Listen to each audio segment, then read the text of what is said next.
mudança. Tá olhando que é piranha? Olha meu cachorro! Tinha uma... Peraí, que eu não posso mostrar não. Tinha uma fotinha aí, ó. Qual é, parça? Qual é? Tu, parça. Tô olhando... A gente não liga, porque eu tenho crise de fofa.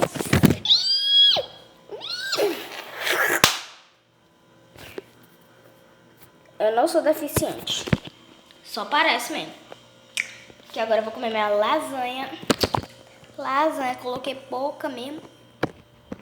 Tô esperando minha tia chegar. Que ela foi, né? Aproveitar o aniversário dela. Minha lasanha. Ai, meu olho, caralho. Minha lasanha é gostosa. Aí eu vou ver se a outra quindinha ali tá ali, essa porra. Olha, gente. Olha. Olha, pra quem tem medo de coisa assustadora. Tipo, zumbi não, amor. Ai, fantasma, espírito. Eu tenho. Tem uma planta da minha tia, que ela é grandona, ela já tá chegando. Grandona, ela é pequena. Deixa eu ligar a luz aqui. Eu tô enrolando e a minha lasanha tá esfriando. Ó. Essa é a planta da minha tia. Aí quando você entra aqui, aí você olha pra cá, ó. Parece uma pessoa, quando principalmente fica escuro, ó. Ai, tô aqui. Mano, de longe, de perto você não parece, mas de longe dá um medo. Te juro, dá um medo. Sou muito medrosa.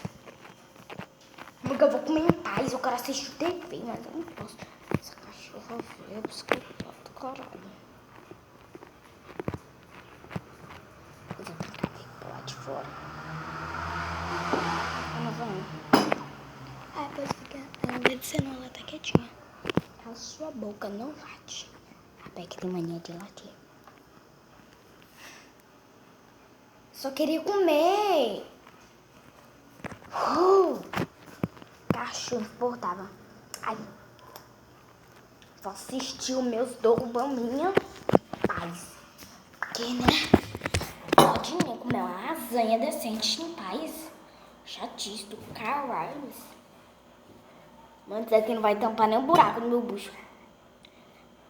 Vou comer isso aqui em 2 segundos. Ai, gente, meu cabelo. Ai, mano, eu tô triscando no cabelo. Mano, eu lavei meu cabelo. Ai, mas eu sujei só esses 2 dedos aqui, ó. Antes que falem. Ai, sabe, piranha? Olha meu cabelinho. O prato não tá aqui, tá? Cabelinho. Ele tava bonito. Ah, o dedo tá aqui, porra. Pera que eu quero comer. Pois. É isso. Um beijo. Agora eu vou comer minha lasanha em paz. Beijo. E até a próxima. Vem dar tchau. Vem dar tchau. Ai, fico brava. Ele sabe. Ninguém viu. Escura da peste. Ai, mano. Lasquei minha burn inteira aqui. É isso. Um beijo. Agora eu vou assistir coisas que eu gosto de assistir. Sem ser YouTube. Um aplicativo que tem Dorime. E Dorime! Dorime! É isso. Tchau. Lulu! Então, já que eu vai lá nem na cintura. Tá esfriando, deixa eu comer. Eu não sou fã. Deixa pra lá. Uma boa noite de sono. Uma boa noite de sono. Deixa eu ser normal. Porra, cachorro. Uma boa noite de sono, meu querido. Durma com Deus. Um beijo e tchau.